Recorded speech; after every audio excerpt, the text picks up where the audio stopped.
Me llamo Silvia. Tengo 45 años y soy profesora de física en un colegio en las afueras de Valencia. Sé calcular la fuerza gravitatoria en la órbita de un satélite. Pero desde hace 2 años no sé cómo salir de casa sin esa extraña sensación de vacío bajo las costillas. Perdí a mi esposo en un accidente. No estaba con él, dijo que iba a reunirse con un antiguo cliente. Después de que la policía me informara del accidente, me enteré por casualidad de que no estaba solo. Había una mujer en el coche. Más joven, de pelo oscuro. Ninguno de los dos sobrevivió. No hice escenas, no grité, no pregunté por qué. Simplemente, de algún modo, seguí adelante. No a vivir, a funcionar. Trabajo, asignaturas, calificaciones. Mis colegas me miraban con compasión y respeto. Silvia se mantiene fuerte. Pero yo no me mantenía. Yo no sentía nada. Por las noches me preparaba un té, me sentaba en el viejo sofá donde solíamos comentar las noticias, y simplemente miraba la pared. Mi hijo, Mario, ya vivía en Madrid en ese entonces, estudiaba para ser documentalista. No quería preocuparlo. Le decía que estaba bien. Él, creo, no me creía, pero no insistía. A veces escribía brevemente: mamá, no te olvides de ti misma. Yo respondía con un emoji. En el colegio me consideraban confiable. El director siempre me asignaba los grupos más complicados. Sabes poner límites. Los estudiantes me escuchaban. No hacía bromas, no contaba historias. Solo enseñaba el contenido de forma clara y precisa. Tal vez eso sea cómodo cuando no quieres mostrarte. Mi apartamento está en un 3er piso sin ascensor. Siempre subo despacio. Hay algo de ritual en ello. 3 pisos sin sentido, sin conversación, sin encuentros. Solo escaleras y respiración. No muy profunda, para que el pecho no se entumezca. Nadie pregunta cómo estoy de verdad. O les da miedo, o creen que ya es tarde para preguntar.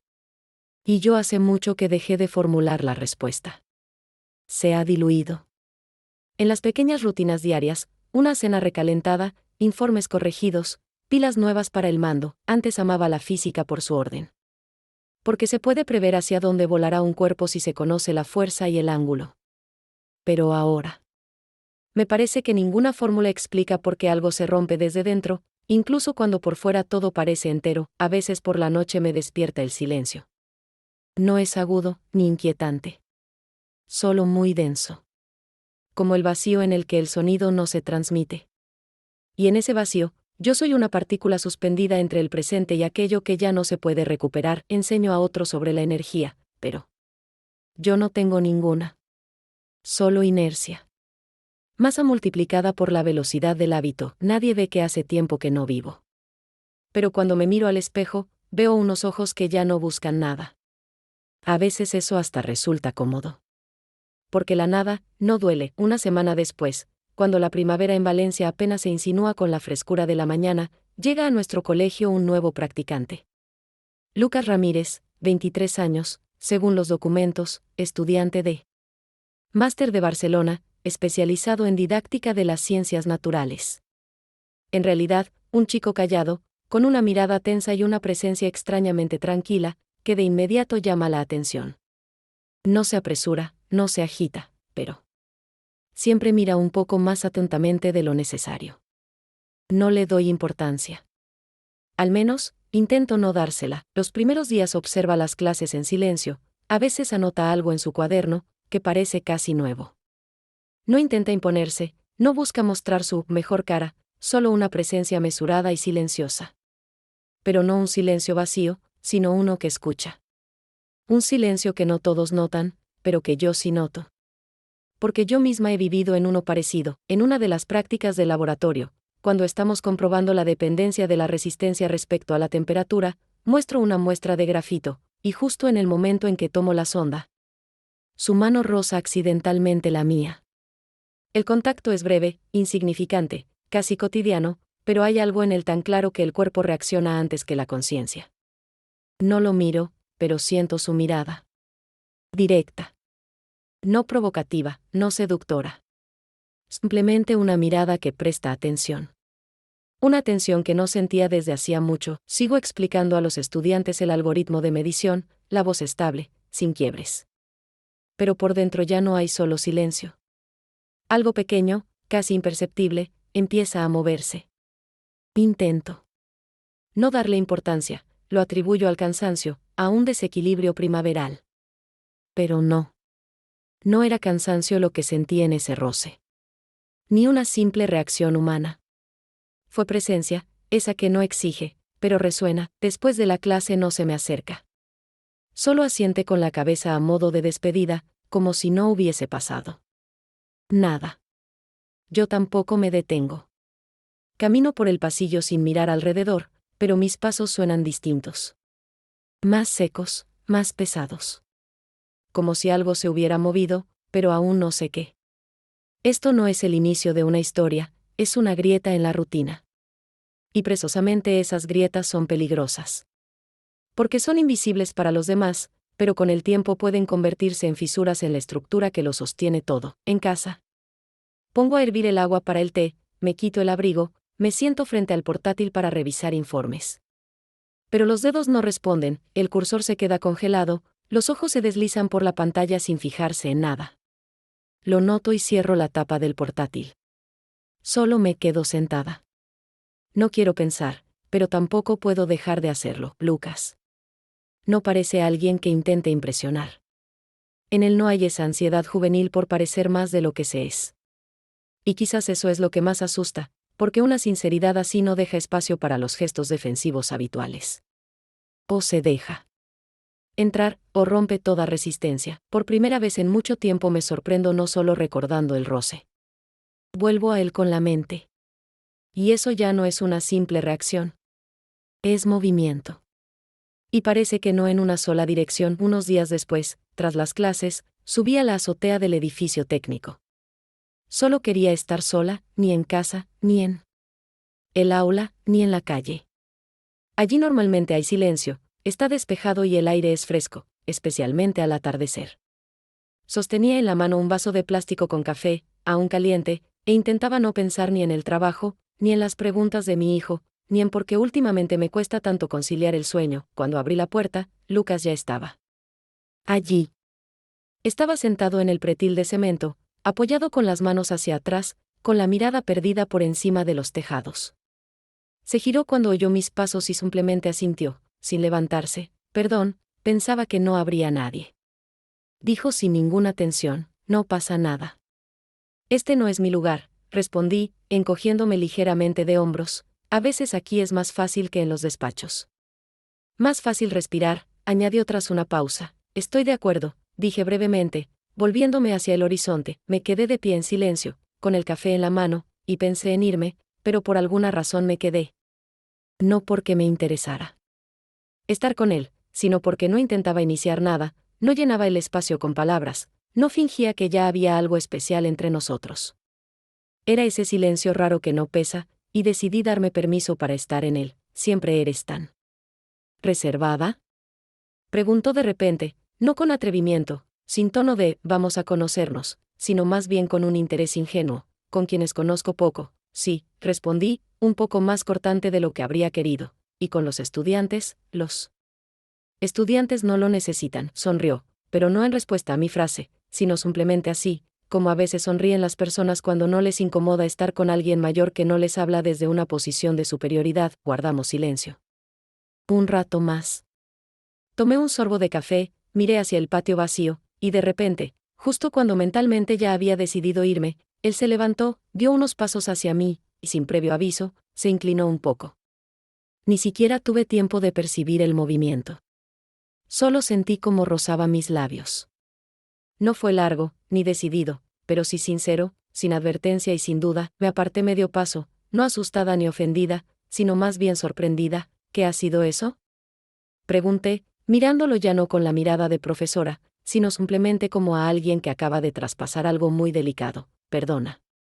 No debía hacerlo, dijo, apartando la vista, visiblemente arrepentido. No, es solo que, suspiré. Es algo que no se puede hacer si dos personas ni siquiera saben cómo se llaman, más allá de los apellidos en las listas. Lucas, dijo él, con una mezcla de tensión y vergüenza. Silvia. Pero eso ya lo sabías, ambos sonreímos. No. Porque se hubiera vuelto fácil, sino porque no pasó nada catastrófico. Algo simplemente se movió. Tomé mi café, le hice un gesto con la cabeza y ya iba hacia la puerta cuando escuché, no esperaba nada. Solo, no me contuve, no me giré. Solo seguí caminando. Pero por dentro apareció una oleada de calor. No por el beso, sino por él. Hecho de que alguien se atreviera a ser sincero, aunque fuera un poco fuera de lugar. La semana siguiente tenía programada una conferencia sobre pedagogía de las ciencias naturales en un liceo técnico de Alcira.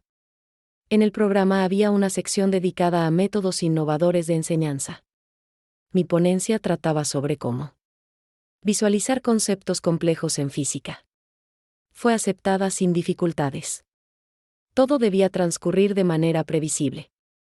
30 minutos de exposición, 10 de preguntas, luego café y algunas charlas formales. Sin embargo, yo no me sentía dentro de ese esquema tan claro. Tal vez porque Lucas no había mencionado nada acerca de lo que pasó en la azotea. Y yo tampoco lo hice, lo vi en la sala ya sentado. No eligió ni el centro ni las últimas filas. Escogió un lugar desde donde se veía bien el escenario, pero donde él mismo pasaba desapercibido. Vestía con discreción, llevaba una camisa clara que lo hacía parecer unos años mayor. No daba la impresión de ser un estudiante en prácticas. Más bien parecía alguien que había decidido asistir con un propósito concreto. No lo esperaba. No lo había invitado. Y justamente por eso, su presencia me generaba una ligera incomodidad. ¿Por qué decidió venir? ¿Qué buscaba? ¿Y por qué no dio ninguna señal después de haberse tomado una libertad tan evidente, cuando la charla terminó, empecé a guardar los papeles y el portátil. Él se acercó sin pedir permiso. Tomó parte del equipo y caminó a mi lado hasta el coche.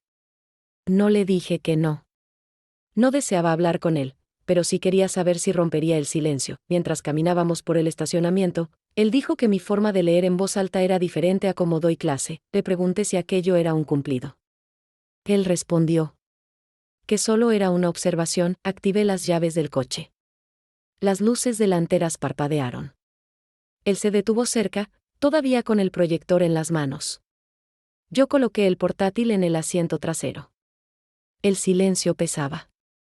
Entonces dije algo que no había planeado con antelación. Quise saber si entre él y Laura había existido algo.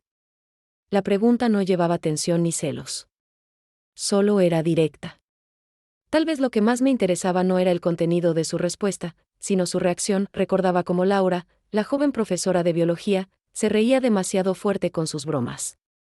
A veces lo tocaba brevemente en el brazo cuando pasaba cerca. Podía haber sido un gesto sin intención o algo más. En lugares pequeños como el nuestro, ese tipo de señales no pasan desapercibidas. Y todo eso lo noté incluso antes de aquel beso.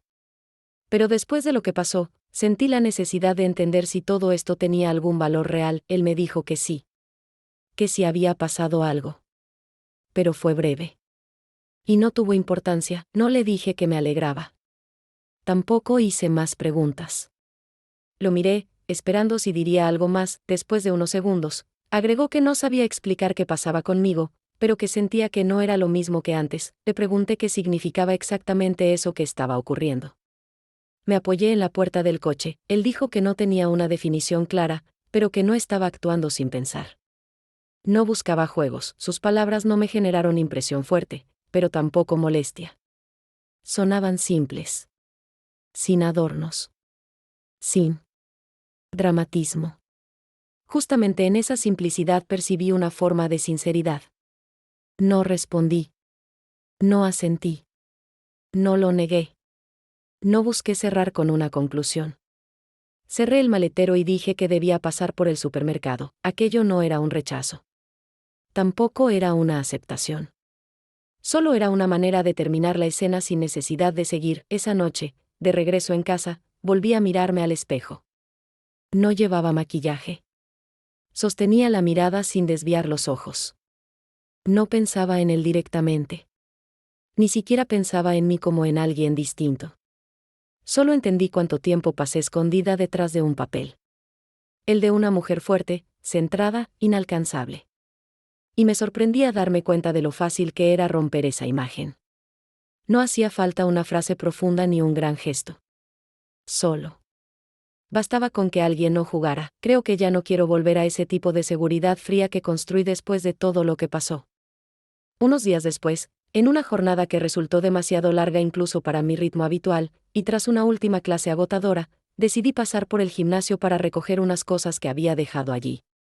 A esa hora el lugar suele estar vacío, salvo algún profesor que se retrasa cerrando el inventario o resolviendo asuntos internos, así que no esperaba encontrar a nadie, y mucho menos tener una conversación. El vestuario estaba vacío, el silencio era espeso, como suele ser en espacios grandes donde el sonido se dispersa con facilidad.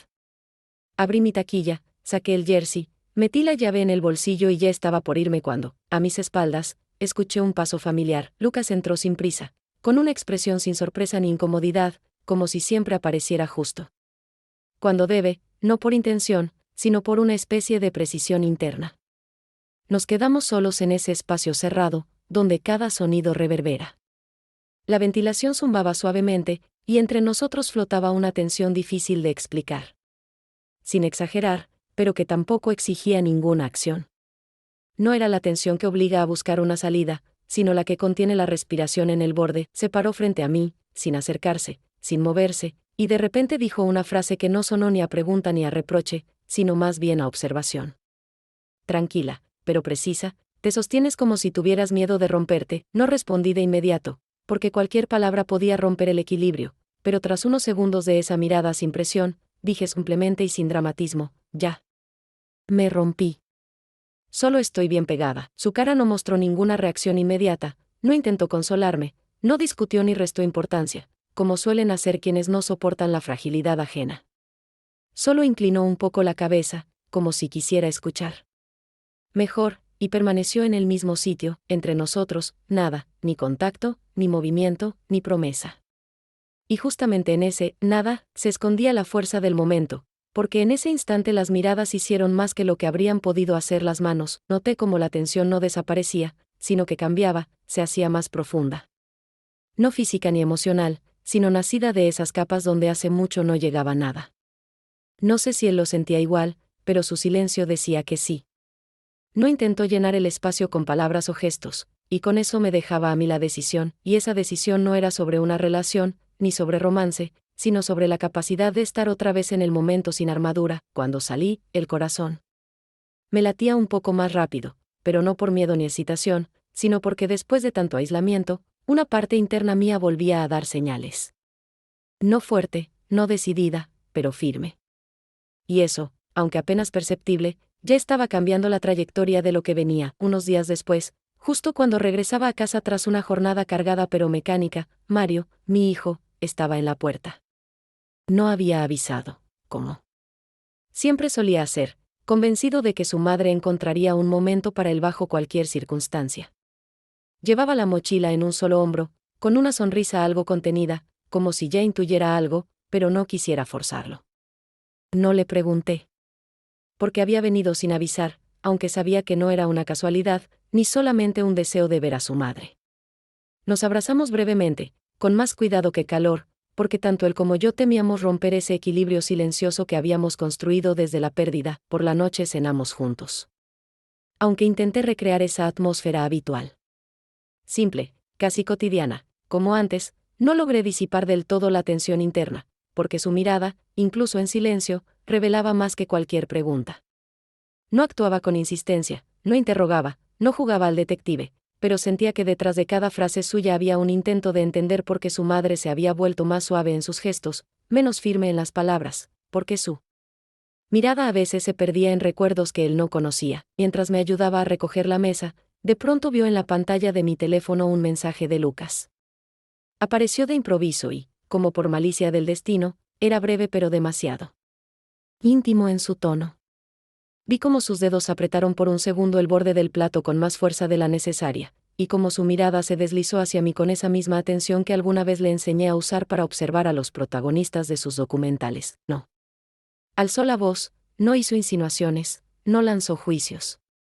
Solo se sentó frente a mí, colocó las manos sobre las rodillas y con una calma casi afectuosa preguntó: ¿estás en una relación? En su pregunta no había reproche, solo una esperanza. Cuidadosa de que no me hubiera perdido en algo pasajero. Lo miré como se mira a alguien que podría destrozarte, pero que, en cambio, te sostiene con mucho cuidado. Respondí despacio, con sinceridad, sin adornos ni vergüenza: es algo que no sentía desde hace mucho. Él no suspiró, no apartó la mirada, no escapó hacia esa edad donde todo parece blanco o negro. Solo asintió y dijo: está bien, y en ese está bien no había permiso ni juicio moral. Había algo más importante: aceptación. Después de esa conversación, comprendí que ya no temía decepcionar a mi hijo. Porque él veía en mí a una persona, no a un rol que yo había interpretado con esmero durante casi toda mi vida adulta. Al día siguiente, cuando el sol ya se filtraba lentamente por las ventanas del comedor donde los profesores solían tomar café y comentar brevemente el proceso de clases o quejarse por la impuntualidad de los estudiantes, entré solo porque había olvidado mi botella de agua en el cajón. No pensaba quedarme ni un minuto, pero justo al cruzar el umbral, escuché la voz de Laura, ligeramente elevada, resonante, y deliberadamente despreocupada, que evidentemente no hablaba en voz baja porque quería ser oída. Estaba sentada con Javier, nuestro técnico de informática, y sin ningún rastro de pudor o contención, comentaba mi supuesto romance con un estudiante, exagerando con gestos y haciendo énfasis en la diferencia generacional, en mi estado inestable. Tras la pérdida de mi esposo, y en mi deseo de volver a sentirme viva. Aunque sea a través del cuerpo de un joven, su voz brillaba sobre las tazas, las cucharillas, los envoltorios de galletas, sobre toda la rutina que de pronto se volvió fondo de algo mucho más íntimo de lo permitido en un espacio así. Me quedé en la entrada sin avanzar ni retroceder, simplemente la miré, y solo cuando Javier me vio y se quedó en silencio, Laura entendió que no hablaba a mis espaldas, sino directamente delante de mí. No había culpa en sus ojos, solo una sorpresa inesperada, como si no hubiera imaginado que la víctima de su ironía pudiera aparecer en carne y hueso y no huir de inmediato. Me acerqué lentamente a mi escritorio. Sin cambiar la expresión del rostro, y sin subir el tono, sin perder el control, dije con calma, sin desafío, pero con esa firmeza profunda que aparece cuando ya no tienes miedo de ser impopular: no voy a justificarme, porque mis actos no se justifican. Pero si la honestidad es algo de lo que uno puede burlarse, entonces que se rían solo en tu entorno. El mío calla, pero respira. Tras esas palabras no volví a mirarlos, ni esperé reacción, simplemente tomé mi botella, la metí en el bolso. Y salí tan silenciosamente como había entrado. Detrás de mí no se oía risa, ni disculpas, ni posible agresión, solo silencio. Un silencio que se convirtió en el nuevo estándar en esa sala donde hasta ayer todo era demasiado ruidoso. Desde aquel día, Laura no volvió a hablar de mí en voz alta, no intentó atrapar miradas, no hizo gestos demostrativos, pero sé que susurra. Y eso ya no me hiere. Porque para algunos, las palabras son un arma, para otros, solo ruido que no impide respirar. Yo elijo el silencio con sentido, no el espectáculo vacío del miedo a no ser vista. A la noche siguiente, cuando la ciudad ya se había sumido en una cálida oscuridad y hasta las ventanas de los vecinos habían dejado de parpadear con la luz de los televisores, alguien llamó suavemente a mi puerta. Y supe quién era incluso antes de mirar por la mirilla. Mi hijo había regresado a Madrid, prometiendo volver en unos días. Y Lucas estaba allí, sin sonrisa, sin esa seguridad exterior que suelen mostrar los jóvenes cuando vienen con una intención clara. Dijo una sola frase, sin dramatismo, con esa contención que en su edad solo aparece cuando las palabras han madurado largo tiempo por dentro: me voy a Granada para una pasantía. Tomé la decisión hoy, sin explicaciones, sin excusas, sin dramatismo, solo un hecho, dicho con la exactitud que no permite evadir su significado. No pregunté por qué no lo había dicho antes, no exigí argumentos, no fingí ser la adulta que debe tener respuestas para todo. Simplemente me hice a un lado y dejé la puerta abierta, no para él personalmente, sino para ese momento que podía no repetirse. Entró despacio, como quien no quiere dejar huellas, y nos encontramos en la cocina, donde la luz era tenue y el hervidor, que por la mañana aún no se había llenado de agua, seguía vacío. Nos sentamos en silencio, no por vacío, sino por ese tipo de silencio que no necesita ninguna reacción, porque todo ya había ocurrido sin palabras. Lucas puso su mano sobre la mía, sin brusquedad, sin firmeza, no como un gesto que espera respuesta, sino como un signo de presencia, simple, tranquilo, como si ya lo hubiéramos acordado hacía tiempo. sin decirlo. No retiré la mano, no apreté sus dedos, no intenté representar ninguna emoción, solo me permití estar, sin controlar la respiración, sin corregir la postura, sin pensar en cuántos años nos separaban, ni en qué podrían pensar los demás.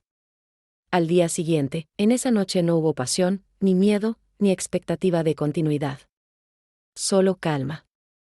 Una calma casi incómoda en su honestidad, porque después de una calma así, cuesta volver al ruido habitual. Por la mañana, cuando me desperté, porque el piso estaba demasiado silencioso incluso para mí, entendí que ya se había ido. En la cocina todo estaba en su sitio, nada evidenciaba su presencia, salvo una cosa, la manta con la que, creo, me cubrí, estaba cuidadosamente doblada sobre la silla, y sobre la mesa, una taza, vacía, boca abajo, como un signo, no había nota, ni mensaje, ni siquiera una llamada perdida. Pero en ese gesto había más que en cualquier despedida, porque no dejó palabras, solo calor, ese que quedó entre las cosas. No lloré, no busqué su nombre en el teléfono, no intenté convertir aquella noche en una historia explicable.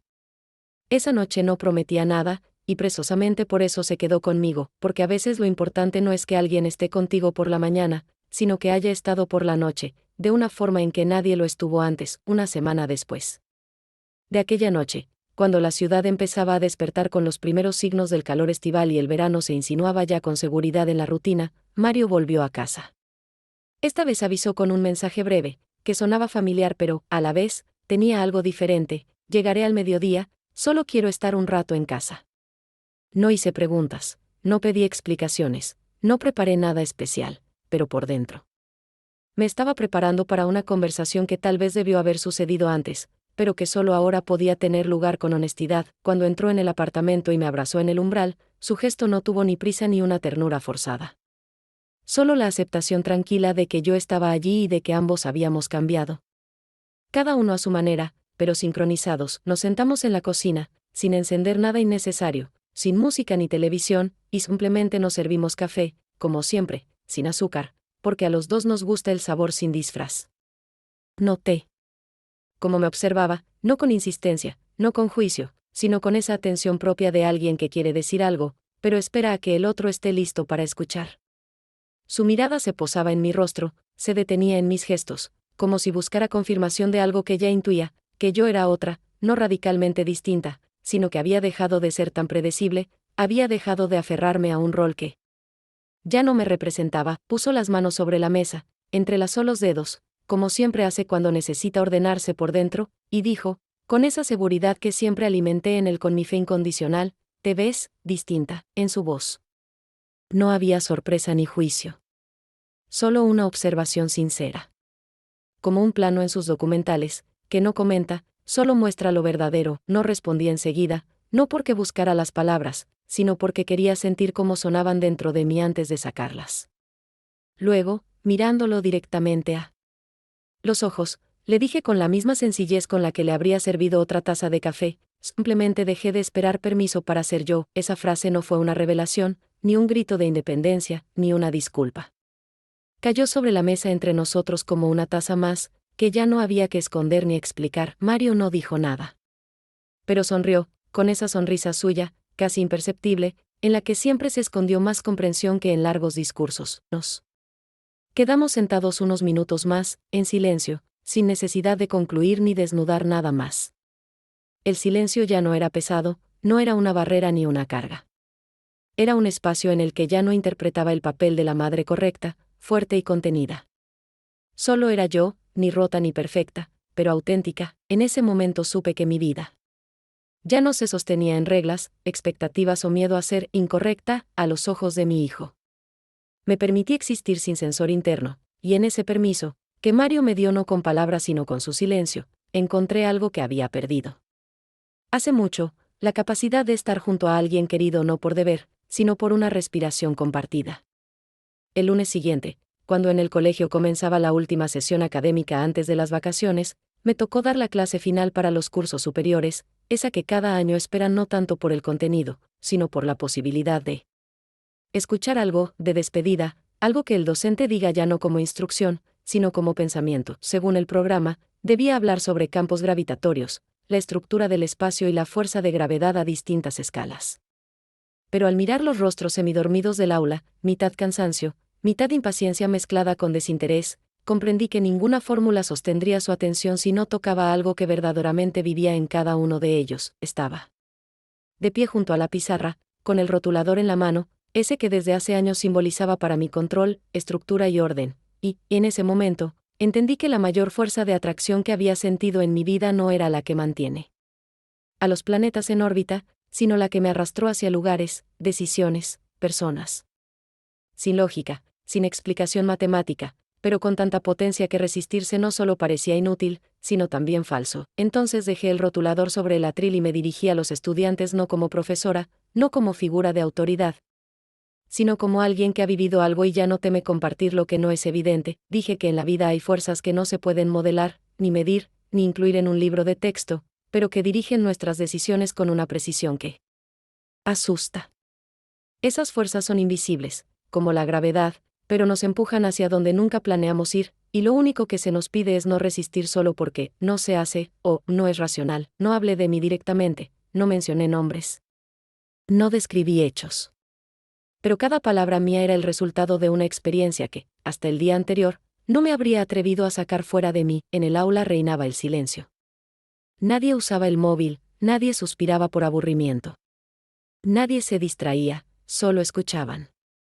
Porque cada uno de ellos, al menos una vez, había sentido esa atracción inexplicable, y quizás también había huido de ella. Les dije que a veces no hay que justificar el deseo, sino permitirse seguirlo, incluso si da miedo, aunque nadie alrededor lo entienda, incluso si parece que dolerá. No sé cuántos de ellos recordarán esa clase, si alguna frase quedará grabada en su memoria. Pero yo sabía con certeza que esa lección no solo cerraba el curso, sino que marcaba el punto en el que dejé de enseñar física solo dentro de las fórmulas. Al final de la clase, vi en la última fila a mi hijo, sentado al lado de alguien con ropa de calle, no como estudiante ni como visitante, sino como observador atento que había venido no solo a apoyar, sino a estar cerca.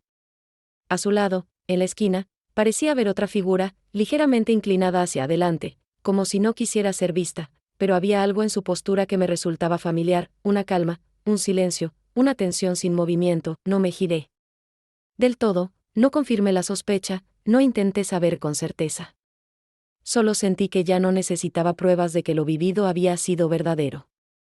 Porque esa fuerza que me atrajo dejó una órbita en mí, y ya no caía, me movía. Pasaron varias semanas después del final del curso. El colegio fue quedando dormido en el ritmo del verano, pasillos vacíos, sombras dispersas en las aulas, donde hace poco aún se sentía el calor de las voces humanas, y ahora, solo restos de tiza en la pizarra y el olor persistente de ordenadores viejos. Yo seguía yendo cada día, no por obligación, sino por algo más profundo. No era rutina, era enraizamiento. Quería estar allí, en ese silencio, en ese entretiempo donde ya no se debe impresionar, ni sostener a nadie, ni explicar, ni contener. Por fin podía simplemente estar. Sin expectativas. Sin función, mi vida no cambió de forma repentina. No hubo nuevos encuentros, no surgió un romance que reorganizara mis planes ni una euforia que me hiciera saltar distancias. Pero algo dentro de mí se había desplazado, casi imperceptiblemente, como si la columna vertebral, tras mucho tiempo encorvada, empezara a volver a su posición natural. Dejé de esperar. Y por primera vez, no sentí culpa por ello. Lucas no escribió. Y yo tampoco. Ni después de aquella noche en la cocina, ni tras la mañana en que encontré la taza vacía boca abajo, ni en los días que siguieron. No habíamos hecho promesas, así que no había nada que romper. Sin compromisos, sin explicaciones, sin nos vemos. Solo el calor que no desapareció, pero tampoco se impuso. Una mañana, al revisar el buzón como siempre, entre folletos publicitarios y facturas, mis ojos se detuvieron en una postal. Sin sobre. Sin texto. Al dorso, un espacio completamente en blanco, ni siquiera un hola o soy yo. Solo la imagen, una torre de faro antigua, desgastada por la sal y el tiempo, sobre un acantilado, frente a un mar verdoso y gris. Cádiz. Lucas lo había mencionado una noche, cuando vino por primera vez a casa, sin palabras de más. Lo dijo. Casi al pasar, mi abuelo fue farero allí. El faro está en la punta del cabo, piedra y agua. Siempre quise estar solo allí, al menos una vez. No había drama en su voz, solo un recuerdo, como una piedra tibia que uno guarda en el bolsillo hasta que se enfría. Y ahora, ese faro, de nuevo. Pero sin voz, subí despacio al piso, coloqué la postal sobre la mesa, me senté al lado y la miré largo rato. No era una señal de volveré, ni un reto, ni una confesión. Era un hecho. Simple y honesto. Él estaba allí. Y pensó en mí. No con palabras, ni con una foto de los dos, ni con una carta dramática, sino con una imagen. Que significaba algo para él. Y que decidió dejarme, sin esperar nada a cambio. No sentí la necesidad de llamarlo, ni escribirle, ni buscar el sentido de ¿por qué esto? ¿Qué quiere decir? Por primera vez, me bastó no saber, no continuar, no cerrar. Me bastó contener esa imagen, como prueba de que hay encuentros que no tienen fecha, ni coordenadas, ni función. Ocurren, dejan una transformación, y se van. Pero el cambio permanece. Llevé la postal al colegio y la puse bajo el cristal de mi escritorio, junto a las tablas y listas. No para recordarlo. Y mucho menos para soñar. Solo como una presencia silenciosa de algo que ya ocurrió, pero no sé. Cerró. Estaba allí, no reclamaba atención, no pesaba, pero a veces la miraba y sentía como, por dentro, respiraba un poco más profundo. Las historias que no tienen final suelen quedarse no porque alguien huyó o algo se rompió. Se quedan porque fueron reales, aunque breves. No se extinguieron, no se deformaron por expectativas, no se deshicieron con la rutina. Simplemente fueron, y me permitieron volver a respirar. No regresar a mí misma, sino aceptarme como soy. Ahora. Sin necesidad de demostrar, de luchar, de contener. Sin miedo a decepcionar. Sin miedo a estar viva, ya no interpreto un papel. Y aunque todo a mi alrededor esté en silencio, sé que este silencio no está vacío. Es espacio. Y en él. Ya estoy yo,